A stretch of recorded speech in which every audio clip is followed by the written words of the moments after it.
Seborrheic dermatitis is a benign scaling rash. As the name indicates, seborrheic dermatitis means involvement of the sebaceous gland and inflammation of the skin.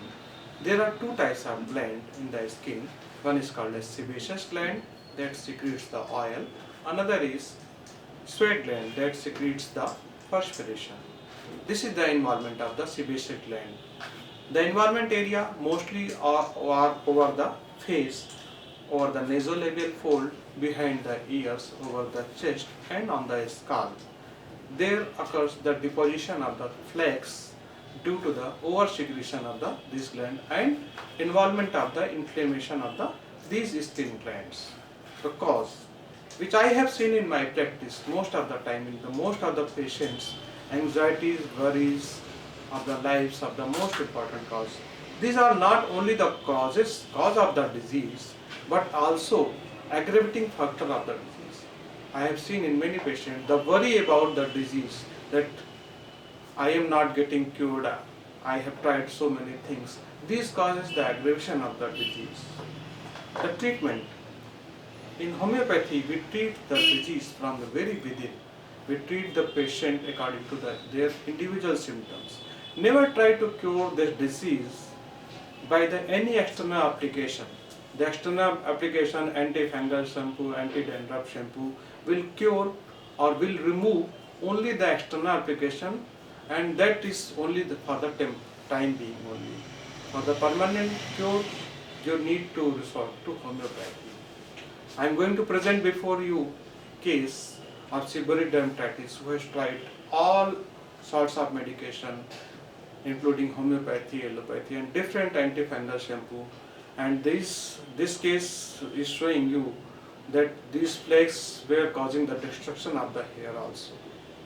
Thank you.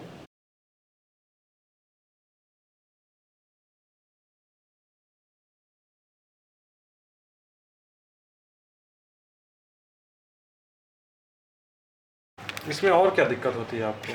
Sir etching होती है। जब मैं जैसे मान ली 2-3 दिन मैंने late कर दिया मतलब शैम्पू करने में, मुझे इचिंग होती है और एक रेड सा थोड़ा सा हल्का हो जाता है कई जहाँ इचिंग होती है वहाँ। बाकी बाद एयर फॉल हो रहा है सर, इसकी वजह से मुझे लग रहा है ज़्यादा। ये सब अंदर पपड़ी पड़ी हुई है जी जी, वो चले जाते हैं उतर के पूरे, मतलब गुच्छे मान लीजिए 20-25 बार एक साथ निकल गया। अभी आपको जब आज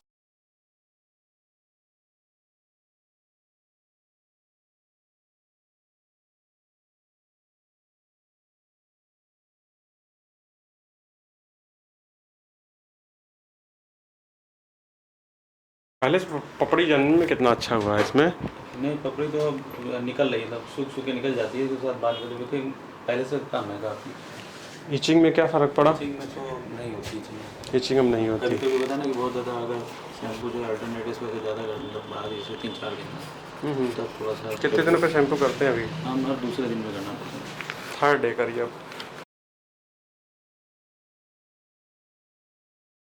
पहले से फ्लेक्स वगैरह जो पपड़ी उपड़ी जमती थी वो सब नहीं, पपड़ी तो नहीं है सर, लेकिन वो जैसे ना जैसे हल्का जैसे आप देख ही रहे हैं वो चीज़ तो है, लेकिन पपड़ियाँ नहीं है। खुजली में कितना कमी आया? तो काफ़ी है सर, कभी कभी जैसे मान लीजिए ऑयल ज़्यादा हो जाता है तब थोड़ी सी होती है साइड वाइड में। खुजली में आराम है? हाँ खुजली में, लेकिन सर जो पता नहीं जैसे 4-5 दिन शैम्पू ना जैसे ना करें तो तब थोड़ी सी इचिंग होने लगती है, फिर शैम्पू करते हैं। पहले क्या होता था?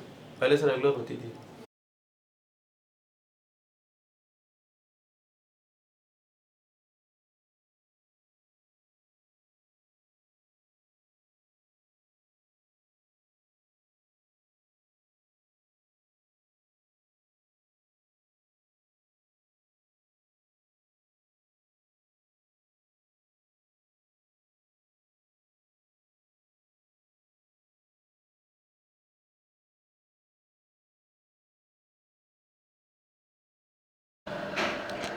जो पहले डैंड्रफ जैसे परत जैसे जमती थी वो तब नहीं होती ना? नहीं, लेकिन है वो तो हल्के हल्के से होते हैं।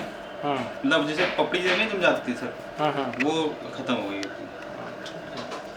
वही चीज़ तो मैंने वही सेबोरिक डर्मेटाइटिस वही तो होता है मेन कल्प्रिट। लेकिन जानते क्या सर